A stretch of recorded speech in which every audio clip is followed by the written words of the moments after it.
हम लोग बात कर रहे थे रैपिड टेक्नोलॉजिकल इन्वायरमेंट की। Rapid technological advancement has change and improve the production process as a result of which maximum production is possible at minimum cost, but it leads to tough challenges in front of a small firms। तो देखिए, अब क्या हुआ ना कि जब एक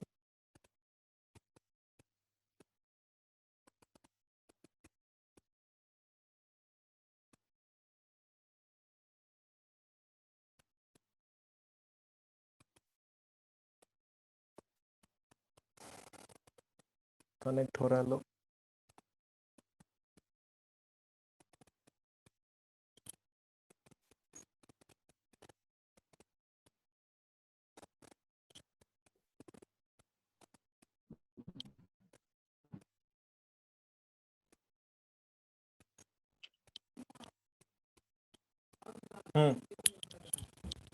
रह रहा है कि पहुंच रहा है? चलो, तो हम लोग डिस्कस कर रहे थे रैपिड चेंजिंग टेक्नोलॉजिकल इन्वायरमेंट। अब देखिए इसका क्या इकोनॉमी पे असर पड़ा कि जैसे ही ओपन हुआ ना, तो लोग बोले कि जो भी एडवांस चीज़ है दुनिया में वो सब क्या चाहिए हमको यहाँ पे चाहिए। और इसके साथ क्या हो गया कि प्रोडक्शन टेक्नोलॉजी भी इंप्रूव होते गई। प्रोडक्शन टेक्नोलॉजी इंप्रूव होने का फायदा ये हो गया कि मैक्सिमम प्रोडक्शन होने लगा मिनिमम कॉस्ट पे। जो कॉस्ट प्रोडक्शन में। कॉस्ट था वो डाउन हो गया, ठीक। लेकिन इसका एक बहुत बड़ा घाटा पड़ा हमारे किसको, जो छोटे इंडस्ट्रीज थे उनको। इट लीड्स उनको to a tough challenges in front of small firms. जो भी छोटा मोटा व्यापार था आज के टाइम तुम लोग को दिखता है सब क्या हो गया है। खत्म। जो कुटीर उद्योग कहते थे या जो गांव में बेस्ड जो आपकी इंडस्ट्रीज थे वो धीरे धीरे खत्म हो गई हैं। लगभग लोग छोड़ छोड़ के क्या किए, चले गए। कारण यही था क्योंकि वो कंपटीशन को फेस नहीं कर पाए। वो टेक्नोलॉजीज उतनी इंप्रूव नहीं थी कि हम अपने कॉस्टिंग को क्या कर सके, उतना कम कर सकें as compare to big firms. ठीक है, तो ये इफेक्ट पड़ा आपका रैपिड टेक्नोलॉजिकल चेंज का। इसके बाद क्या है कि आपका नेसेसिटी फॉर चेंज है। After new industrial policy the market forces, that is your demand and supply forces, are changing at a very fast rate. Change in various component of business environment has made it necessary for the business firms to modify their policies and operations from time to time। तो देखो अब क्या हम तुमको क्या बोले, सबसे बड़ा चीज क्या था कि एक तरफ लिबरलाइजेशन था दूसरी तरफ क्या था, सबसे बड़ा चीज तो ग्लोबलाइजेशन था। जैसे ही हम ग्लोबलाइज हुए तो लोगों का मूवमेंट शुरू हो गया ना। लोग बोले कि चलो अब क्या करते हैं, फॉरेन में भी घूम के आते हैं। कस्टमर के डिमांड चेंज होते गए। आप ये चीज फील किए हैं क्या कि जब जियो कब से तुम लोग आया है, 4 साल हो गया। 2016। हाँ, 4 साल के आसपास हो रहा होगा, राइट। 4 साल पहले अगर आप जाएं, ज्यादा टाइम पीरियड नहीं, ऐसा टाइम पीरियड जो तुम लोग डिस्कस कर सकते हो, तो 4 साल पहले जो बिजनेस के सिचुएशंस थे या जिस टाइप से मार्केट दिखता था और आज जो दिख रहा है, क्या उसमें डिफरेंट आया कि नहीं आया? क्या आज के बहुत। टाइम हाँ। क्या आज के टाइम में मार्केट ज्यादा टेक्नोलॉजी ओरिएंटेड हो चुका है कि नहीं हो चुका है? हो चुका। हाँ। तुमको ग्रोसरी चाहिए, सिवान में है ना जी, सिवान में भी आज के टाइम में तुम ऑनलाइन ग्रोसरी मंगवा सकते हो। पता नहीं कौन बास्केट वाला हाँ। खोला है, सब है समथिंग, कोई कोई बिग ओपन किया बास्केट। हुआ है। हाँ, जो भी है वट। या आज के टाइम में आप सुपर मार्केट टाइप का देख रहे हैं, सिवान में बहुत सारे स्टोर क्या हो गए, ओपन हो गए हैं। हो रीजन क्या है गया। कि लोग टीवी वीवी में देख रहा है ना, कैसा है वहां पे। बाहर में रिलायंस फ्रेश देखा, ये देखा, इस टाइप का देखा, बोला कि सिवान में भी क्या होना चाहिए, होना चाहिए। चाहिए। यानी कि तुम देखो, सिर्फ एक टेलीकम्युनिकेशन टेक्नोलॉजी में थोड़ा सा इंप्रूवमेंट हुआ तो इसके चलते पूरा मार्केट क्या होने लगा है, चेंज इम्प्रूव होने लगा है, इम्प्रूव होने लगा। राइट। कस्टमर के डिमांड पैटर्न लगातार चेंज हो रहे हैं और उस हिसाब से सप्लाई पैटर्न भी क्या हो रहा है, चेंज होता जा रहा है। जो चाहिए चेंज बना हो के रहा। भेज दो, जो चाहिए बना के भेज दो। तो अब ये क्या कर दिया, ये नेसेसिटी क्रिएट कर दिया किसके लिए, चेंज के लिए। कि आपको अगर मार्केट में रहना है तो आपको कस्टमर के हिसाब से क्या करना पड़ेगा, अपने आप को चेंज करना पड़ेगा, अपने करना प्रोसेस पड़ेगा। को, अपने ऑपरेशंस को मॉडिफाई करना पड़ेगा from time to time. Time. Otherwise you can't sustain. आज के टाइम में यही फंडा है कि अगर if you want to sustain in competitive business world, you have to modify your plan and policies as per the need of the customers and the target group। okay, पांचवा क्या चेंज इफेक्ट दिखता है कि need for developing human resource. Human resource क्या होता है, मानव संसाधन।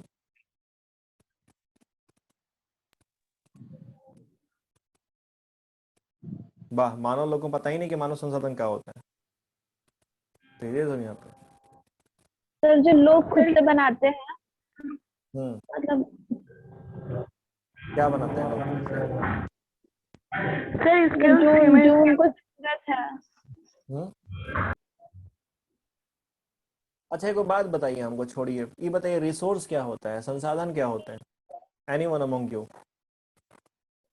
Sir जो हमारे प्रोडक्ट। wants को सेटिस्फाई करता है। जो वांट्स को सेटिस्फाई करते हैं वो रिसोर्स होते हैं, है ना?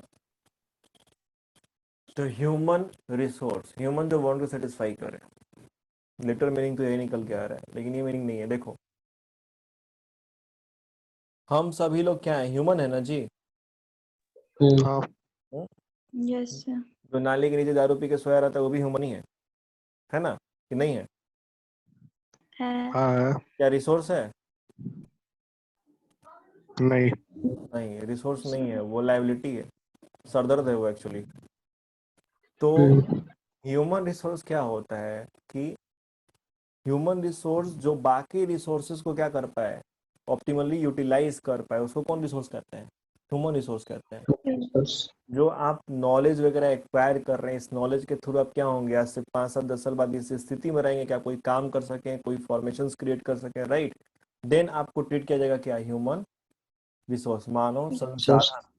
मानव भी अपने आप में क्या है, एक संसाधन है। जो भी संसाधन हम लोग को प्रकृति से मिले हुए हैं, इसको इफेक्टिवली यूज करने के लिए इफेक्टिव ह्यूमन भी तो चाहिए, है ना? यही बात तो बोला गया कि इंडिया में आज के टाइम में हर किसी के पास स्मार्टफोन है कि नहीं है? लेकिन उस स्मार्टफोन को यूज करने के लिए स्मार्ट लोग नहीं है। लोग जो है वो इन स्मार्ट है, इसीलिए उनको पता नहीं कि उसको यूज कैसे करना है, क्या करना है। दिन रात ह्यूमन, उसका मतलब हो गया कि फेसबुक और यूट्यूब देखो, काम खत्म। तो need for developing human resource. अब देखिए, जब बिजनेस बढ़ना शुरू हुआ, बूस्टअप शुरू हुआ ना, तो मार्केट कंडीशंस क्या हो गए, चेंज हो गए, पहले की तरह नहीं रहे। तुम सुनते होगे, कभी बात किए हो लोग अपने अपने फादर से या अपने दादाजी से, इन लोगों से कभी बैठ के बात किए हो? बहुत कम। क्या है? कोई किया है? अभी तक बहुत कम किए। बहुत कम किए हैं। अगर आप ये चीज पता करेंगे तो आपको मालूम चलेगा कि पहले के टाइम में, आज के टाइम में आप एमबीए सब करके बैठे हुए, घंटा ना नौकरी मिलता है ना? लोग पीएचडी एमफिल पता नहीं क्या क्या कर रहा है। और पहले के टाइम में पूछोगे क्या किए थे, तो मैट्रिक पढ़े थे। पहले के जमाने में तुम बीकॉम कर लेते तो तुम बैंक में क्या बन जाते हैं, मैनेजर हो जाते हैं। ये कंडीशन है, मतलब आप खाली बीकॉम किए हैं, कॉमर्स से ग्रेजुएट हैं, बहुत ज्ञानवीन है आप, मतलब आपको तो सीधे उठा लेता बैंक। ऐसा कंडीशन था पहले के समय में। यानी क्योंकि पहले के समय में क्या था कि चैलेंजेस उतने नहीं थे। बात समझ रहे हो? चीज़ें क्या थी, सिंपल थी। ट्रेड छोटे लेवल पे होता था, उतना ज़्यादा तामझाम नहीं था। एक सिंपल इंसान थोड़ा बहुत पढ़ा लिखा है तो क्या कर लेता था, उन चीज़ों को हैंडल कर सकता था। आज के टाइम में क्या चीज़ें वैसी हैं क्या? नहीं। नहीं। मार्केट कंडीशंस जो चेंज हुए, इसने क्या किया, it requires people with higher competence and greater commitment. Hence there is a need for developing human resources which could increase the effectiveness and efficiency. आज के टाइम में बोला गया कि ना, पहले की तरह काम नहीं चलेगा। अब हमको वैसे लोग चाहिए जो क्या हो, कॉम्पिटेंट हो, जिनके अंदर क्षमता हो, जिनके अंदर ग्रेटर कमिटमेंट हो काम के प्रति, कि हम क्या करेंगे, करके देंगे, रहेंगे। एनी हाउ करके देंगे, लेकिन देंगे। और वो उतने कार्य कुशल हैं, उनके अंदर उतनी क्षमता है। इसीलिए बोला जाता है ना कि डिग्री वाला टाइम क्या हो गया, चला गया। खत्म। डिग्री डजेंट मैटर, तुम्हारे पास है कि नहीं है। अगर तुम्हारे कॉम्पिटेंस नहीं है बाबू, तो तुम्हारे साथ समस्या है। चाहे तुम किसी भी फील्ड से हो, चाहे तुम इंजीनियरिंग से हो तो, चाहे तुम एमबीए हो तो, चाहे कॉमर्स पढ़े चाहे आर्ट्स पढ़े, you need to be competent. आपको ना कॉम्पिटेंट होना पड़ेगा, चाहे आप किसी भी लाइन में जा रहे हैं। तो ये एक चेंज आया इस एलपीजी पॉलिसी का, कि ह्यूमन रिसोर्स को डेवलप करने की क्या बढ़ गई, नीड बढ़ गई, कि ज़्यादा बेहतर ह्यूमन हम क्या कर सकें, डेवलप कर सकें, उनको एक बेहतर रिसोर्स के रूप में ला सकें, ताकि हम अपने इफेक्टिवनेस को और एफिशिएंसी को क्या कर सकें, इंक्रीज कर सकें। इसके से आपका आया मार्केट ओरिएंटेशन, जिसके बारे में आपसे बात करते हैं कि पहले के समय में अर्लियर क्या था, सेलिंग कॉन्सेप्ट था। सेलिंग कॉन्सेप्ट और famous in the market, now its place is taken by the marketing concept. अभी सेलिंग कंसेप्ट और मार्केटिंग कंसेप्ट क्या है? सेलिंग कंसेप्ट बोलता था कि जो बना बुका हो जाएगा, बिक जाएगा। बिक जाएगा, बनाओ बेचो कोई दिक्कत नहीं है। नहीं आज है, के टाइम में बोला ना, आज के टाइम में कंसेप्ट क्या है? मार्केटिंग कंसेप्ट है। जो बिकेगा वही आपको बनाना है। अपने टारगेट कस्टमर के माइंड सेट को क्या करना पड़ेगा? समझना पड़ेगा वो चाहता क्या है। आप देखते हैं कि अगर आप जाएंगे किसी अच्छे होटल्स वगैरह में या कहीं पर भी, तो वो आपसे एक फॉर्म भरवाते हैं, एक रिव्यू फॉर्म। तो तुमसे बाद में क्या करेंगे कि सर प्लीज, ठीक है, चाहे वो क्या करेंगे 5% कैशबैक या 10% कैशबैक ऐसा लगा देंगे, और तुमको बोलेंगे कि सर प्लीज ये रिव्यू फॉर्म क्या कीजिए, फीडबैक फॉर्म भर के दे दीजिए। क्या है? क्योंकि वो देखना चाह रहा है कि हमारे कस्टमर को क्या अच्छा लगा और क्या अच्छा नहीं लगा, मेरा नहीं कस्टमर लगा। क्या इंप्रूवमेंट चाहता है, जो टारगेट कस्टमर हमारे यहाँ आ रहा है what kind of improvement they are looking for, right. ये क्या है? This is marketing concept. ये सेलिंग कंसेप्ट थोड़ा ना है। सेलिंग कंसेप्ट तो बोलता है कि हम बनाएंगे बेच देंगे, जो बनाए वो बिकेगा। मार्केटिंग कंसेप्ट बोलता है ना, जिसके साथ तुमको डील करना है, जो तुम्हारा टारगेट कस्टमर है, उसके माइंड को समझना क्या है, जरूरी है। ठीक है, तो मार्केट ओरिएंटेशन चेंज हो गया फ्रॉम सेलिंग टू,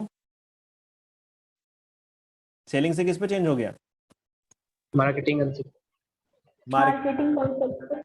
है ना। मार्केटिंग कंसेप्ट क्या है कि भैया पहले आप जांचो परखो समझो कि सामने वाले को क्या चाहिए, और उस हिसाब से क्या करो, गुड्स या सर्विसेज मैन्युफैक्चर करके दो।